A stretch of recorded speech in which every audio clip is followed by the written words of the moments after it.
Le PSD, oui, mais c'est une élection présidentielle qui engage tout le Gabon et qui demande à ce que, même si on est d'un autre parti, on soit capable de choisir l'homme que nous voyons à même de diriger notre pays. Donc, je répète, le Gabon s'en va.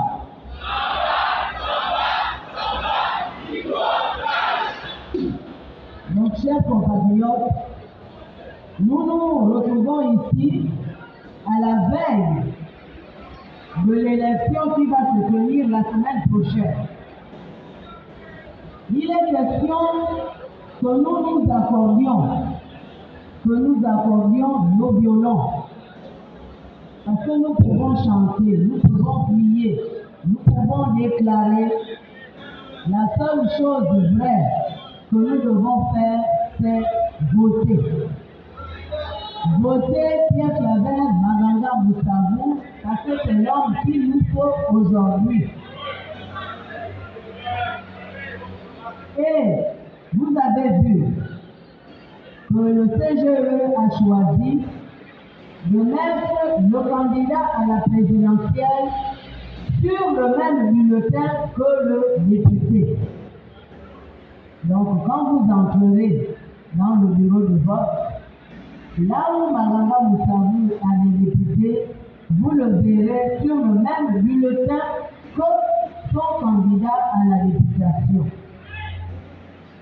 Vous n'aurez pas d'autre choix à faire.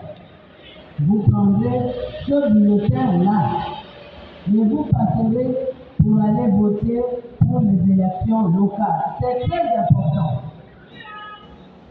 Et j'espère que le Centre gabonais des élections va accentuer les campagnes d'information des Gabonais.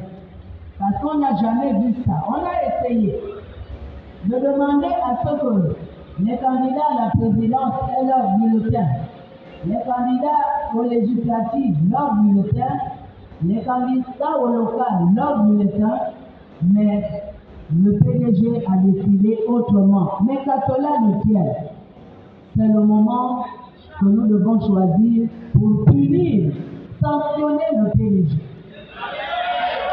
C'est ce moment-là.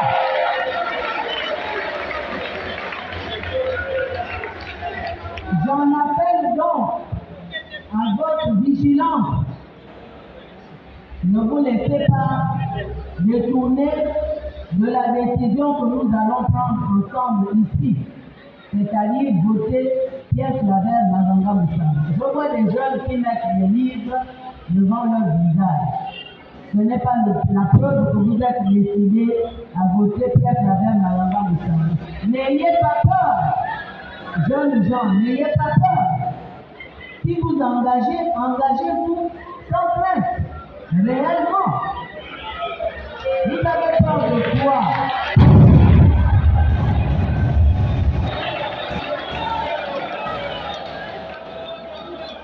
Donc, nous les femmes, nous qui sommes dépositaires de la vie, nous savons ce qu'il nous reste à faire. Et je voudrais vous féliciter, vous, population gabonaise, qui êtes venue aujourd'hui. Ce ne sont pas les sacs, les chaussures qui font le vote.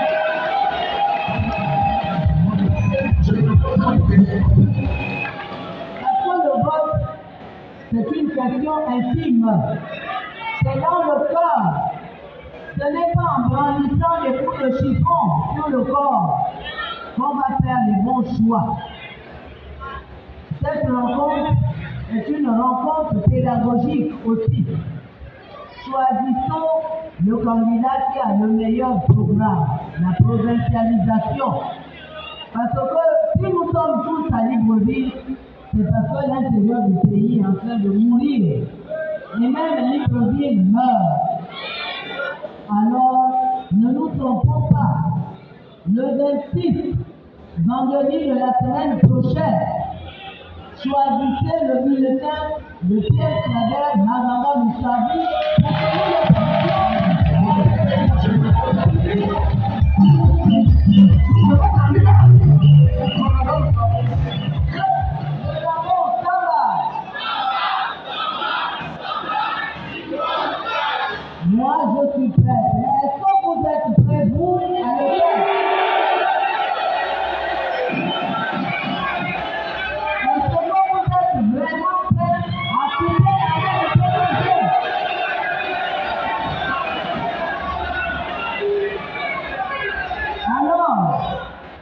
Alors,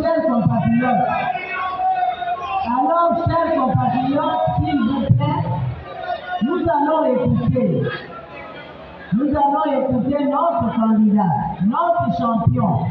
J'entends les gens dire que Ali Bongo est le champion. Mais je voudrais vous présenter le vrai champion, Pierre Kader Mamadou Moussala.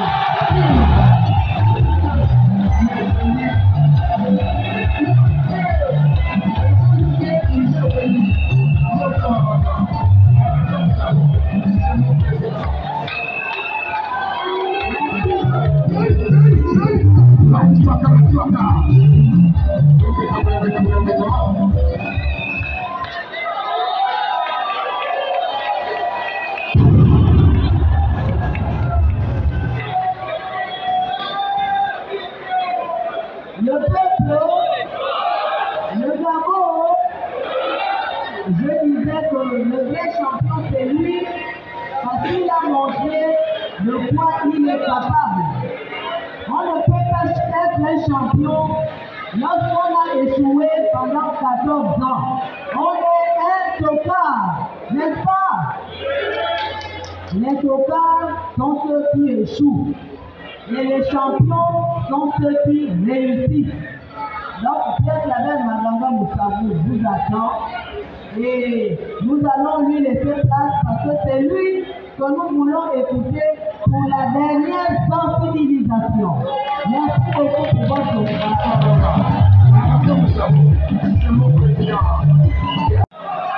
Le président que vous cherchez, le président que vous cherchez, le président que vous cherchez, le président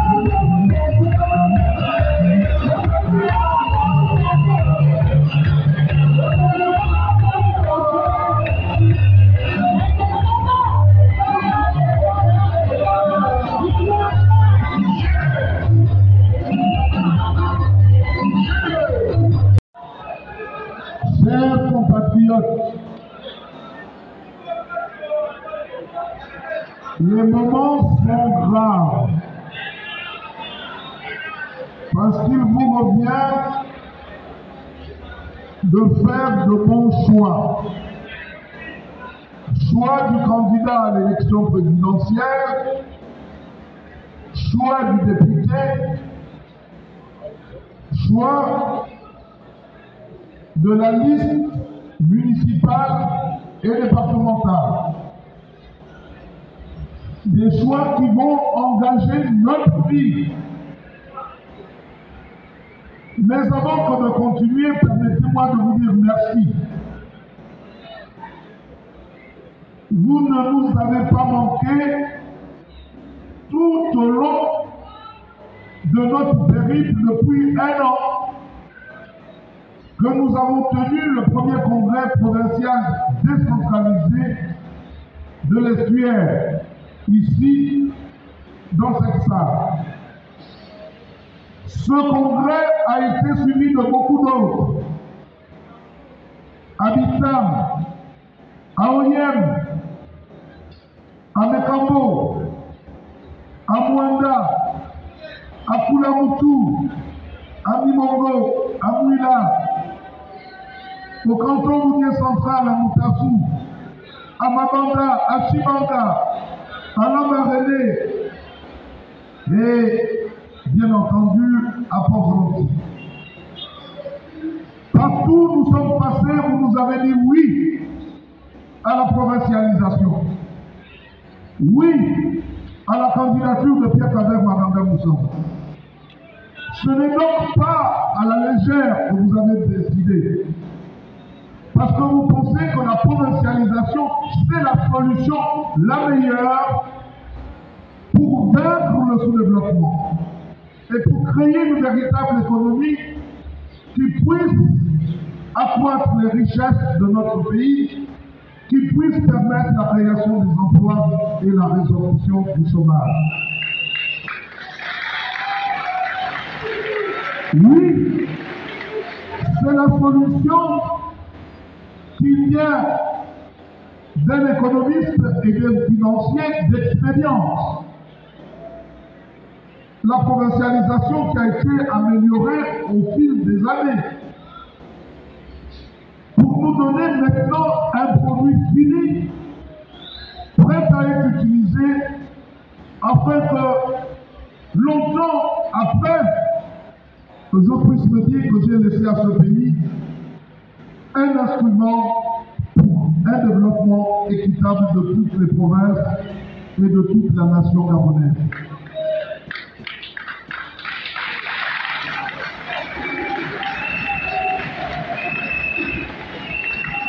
Permettez-moi donc de vous supplier de comprendre que ce n'est pas pour moi que je le fais. Ce n'est pas pour les biens matériels que j'ai déjà. Ce n'est pas pour les voitures dont je suis fatigué d'avoir dans mon garage.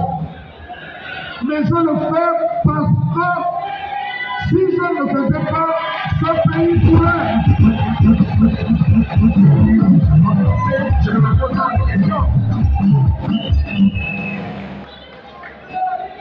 Je vous demande pardon si un jour je vous ai offensé. Voyez-vous, mon parcours démocratique au Gabon a commencé par une élection avec plusieurs listes à la commune de Moula pendant le monopartisme. Nous étions 3 candidats, 3 listes. Lorsque tout jeune, tout de même, j'ai battu les 2 autres listes pour être maire de la commune de Moula. J'ai servi ma ville. Je n'avais que 50 millions de budget, mais c'est avec ça que j'ai fait des miracles parce que j'ai acheté niveleuses, camions, chargeuses pelleteuses, véhicules pour le maire, véhicules de liaison, une suceuse, tout ce qui aurait pu contribuer à améliorer la vie de notre cité. 2 ans après, je suis parti parce que les jaloux pensaient qu'un jeune Gabonais qui accepte de quitter les fonctions de contrôleur général de l'État allait se fourvoyer à Moula, une ville qui n'avait pas de moyens financiers énormes. Mais j'ai réussi. Et ils ont décidé de faire démissionner toute une partie du conseil pour que je quitte la mairie de Moula. J'en ai souffert. Parce que moi je suis fait pour être au service des autres. Mais je me suis relevé. Voyez-vous, à la conférence nationale qui aura suivi, Ali Bongo et Baobam, pendant que j'étais celui qui régentait la conférence nationale, ils sont tous les deux venus me voir pour dire, Malanga, si tu ne veux pas à la présidence, demander au président de venir à la clôture de la conférence nationale va capoter. Effectivement, je suis allé à la présidence, j'ai trouvé le président entouré de Léon Médiac. Ça, c'est l'histoire de notre pays que je vous raconte. Entouré de Léon Médiac, entouré de Georges Lawiri, entouré de Boubacar Choba, entouré de Simon Sinigal, entouré de Nil Kassamapsi et entouré de Renaud Guémard, Jean-François, qui lui disait de ne pas aller à la clôture de la conférence, donc qui lui déconseillait d'accéder à l'idée d'un multipartisme que souhaitaient les conférenciers. J'ai eu le courage de dire au président que le diable n'était pas son ami, que Raouli n'était pas son ami, que Boubacar Choba n'était pas son ami, que Simon Sinigal n'était pas son ami, que Nil Kassamapsi n'était pas son ami, et que Renaud Guémard n'était pas son ami. J'étais très jeune. Et le président Bongo a dit, je fais un pas en avant, 2 pas en arrière, on va à la clôture et on est allé à 20h30. Et à la cité de la démocratie. Si je n'étais pas intervenu, nous ne serions pas là aujourd'hui. La deuxième intervention que j'ai eu à faire pour vous expliquer qui est Malanga Moussabou à la conférence aux accords de Paris, j'ai vu que les Gabonais ne se parlaient pas. Les gens d'une même famille se regardaient en chien de faïence. J'ai proposé qu'on crée le Conseil national de la démocratie pour que les hommes politiques se parlent. Et pour que s'il y a des problèmes de démocratie, on les arrange entre hommes politiques. Aujourd'hui, le CND est vidé de son miel, de son jus. Les gens ne veulent pas ce qui est bien. Demain, nous allons nous entre-déchirer parce que les uns croient que le pays leur appartient, alors que ce pays nous appartient à nous tous.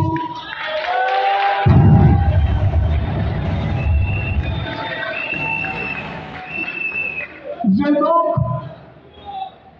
aux accords de Paris, apporté ce conseil qui aurait pu nous permettre, aux élections qui viennent, d'envoyer les résultats à ce conseil, tout en envoyant les résultats au CGE, et toutes les réclamations devraient avoir lieu au niveau du CND, qui mettait en place les commissions, afin que le débat n'aille pas dans la rue.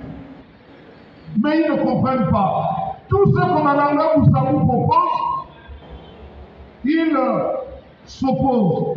Mais je vous ferai comprendre que je suis le seul qui a fait évoluer la démocratie dans ce pays. En 2006, nous sommes allés à Ramo pour améliorer le système démocratique. Et pourtant, j'étais ministre d'État, ministre de la refondation des droits humains. Mais j'ai décidé de faire évoluer la démocratie en présidant une commission qui a débouché sur les enveloppes accolées pour éviter la corruption des électeurs, pour éviter que les pédagistes ne donnent les bulletins à l'avance à leurs militants et qu'ils ne soient pour les femmes dans les seins, pour les hommes dans les poches, pour aller voter directement leur candidat. C'est pourquoi j'ai proposé, obtenu qu'on signe sur les bulletins de vote, que le président et les deux assesseurs signent sur les bulletins de vote pour qu'on n'ait plus des bulletins qui viennent de l'extérieur, pour freiner la corruption qui sévissait en étant endémique dans nos votes. En 2017, je me suis battu pour qu'il y ait les élections à 2 tours. Je voulais limiter le mandat du président de la République, mais René Témézo avait déjà gangrené toute l'opposition avec l'idée qu'il allait être vice-président de la République et qu'il allait faire nommer beaucoup d'opposants ministres. Et tout le monde y a cru. Madame Maganga est mon témoin. Mais avec elle, Madame Sandrine Demébé, qui, elle, les deux, se sont révoltés en pleine salle en disant que ce n'est pas normal qu'une opposition ne soit pas là pour demander la limitation des mandats. J'ai dit à Madame Maganga et à Madame Demébé, présidente déléguée et vice-président du PSD, qu'il y a plusieurs façons de limiter le mandat. La mort peut limiter le mandat d'un président. La maladie peut limiter le mandat d'un président.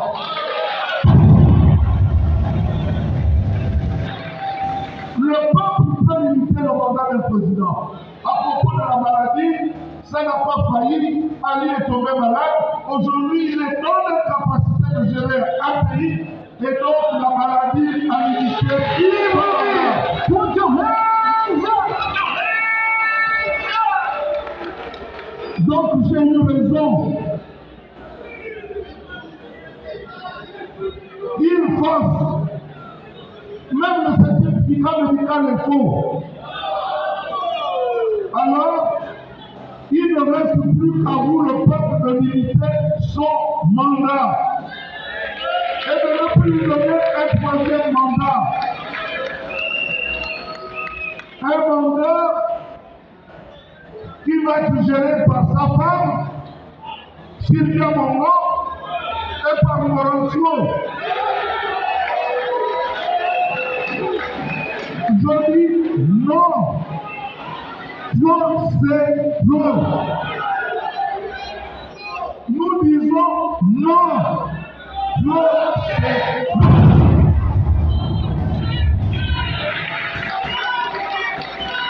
Nous disons non. Non, c'est non. Encore une fois, nous disons non.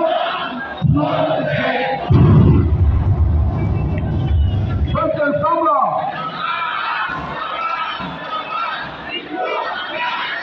Mais vous constaterez que toutes les actions qui ont été menées pour faire avancer la démocratie émanent de la personne qui vous parle avec humilité. Les Gabonais n'aiment pas les Gabonais eux-mêmes.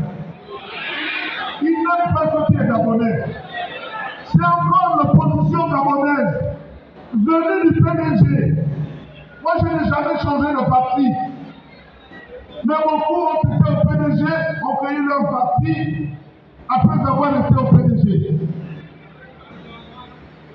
Ils ont décidé de vider tout ce que Malanga Moussabou a proposé. Ils ont demandé à ce qu'il n'y ait plus les enveloppes à coller. C'est cette opposition-là qui est une opposition du pouvoir.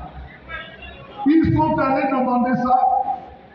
Et pourtant, à la concertation, on n'en a pas parlé. Ils n'en ont pas parlé. Mais seulement François s'est souvenu que l'opposition était allée la voir pour lui demander de remplacer l'enveloppe à coller par le bulletin libre. À l'insu de tous, on a décidé de convoquer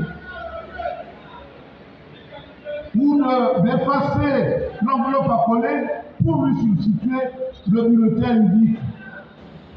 Mais en fait, il n'y a pas eu de bulletin libre, il y a eu un ticket savamment présenté comme une requête de l'opposition.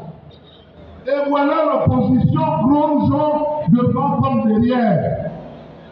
C'est-à-dire une opposition qui a été piégée à force de vouloir effacer les traces de Pierre-Claver Malanga Moussabou dans l'histoire de ce pays.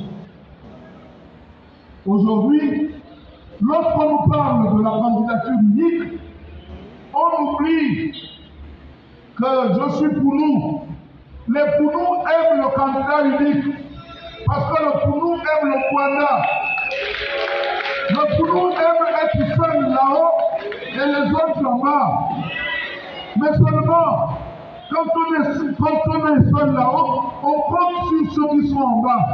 Mais quand ceux qui sont en bas passent le temps sans se déchirer, celui qui est en haut craint pour sa vie. Or, pour avoir un candidat unique, il aurait fallu qu'au premier arrondissement de Libreville, il y ait un candidat unique à la députation, issu de l'opposition. Et que le candidat qui est là-haut ne s'appelle pas PSD ou ne s'appelle pas Union nationale ou FR, mais s'appelle candidat unique de toute l'opposition. Ainsi, ce candidat unique va avoir à la base des candidats uniques de l'opposition. Ce n'est pas le cas aujourd'hui. Dans les circonscriptions électorales, vous avez plusieurs candidats qui se réclament de leur parti. Et le PDG a piégé encore une fois le peuple gabonais et l'opposition en disant celui qui vote le président vote le candidat du président dans la circonscription. Alors qui va décider de ne plus être candidat pour laisser tomber ces candidats qui devraient le soutenir une fois élu président? Qui va le faire? Qui va sacrifier les siens? Et autrement dit, qui va tuer son parti? Parce que si tu n'as plus de député, tu es un parti mort. Et vous constaterez que depuis l'avènement du multipartisme, en dehors du PDG, le seul parti qui reste debout depuis 1990, c'est le Parti social-démocrate.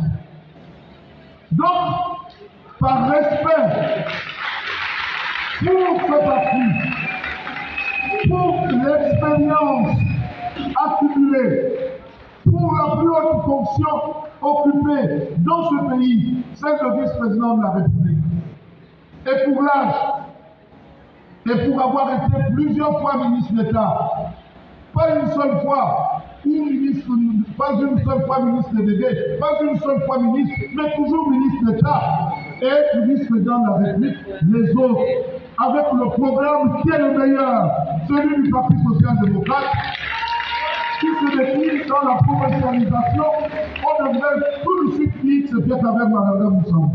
Mais le parti, le PDG est passé derrière pour acheter certains opposants. On en a parlé, mais les gens se sont tus.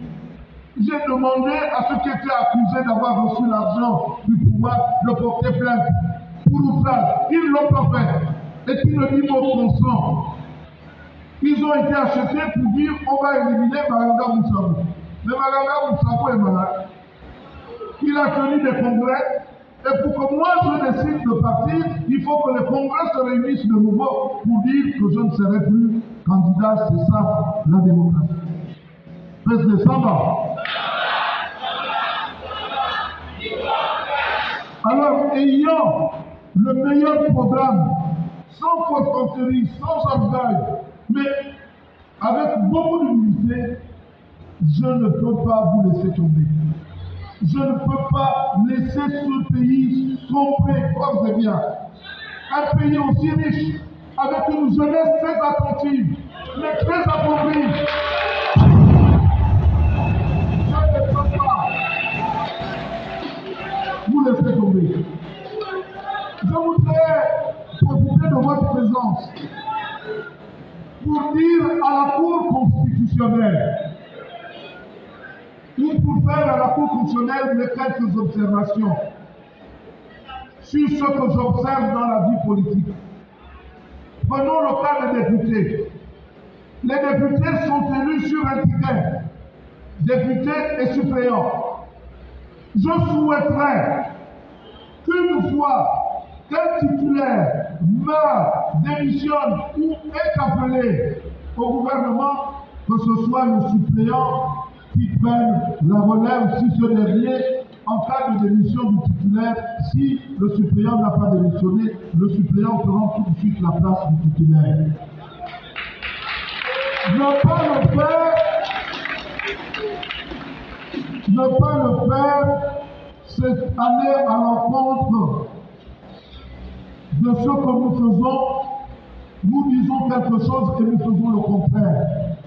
Je dis à la Cour constitutionnelle que quand un député démissionne, on nous dit d'attendre que la Cour constitutionnelle valide ou prenne acte de la démission. Soit on tient compte de la date de démission, alors pourquoi attendre la décision de la Cour?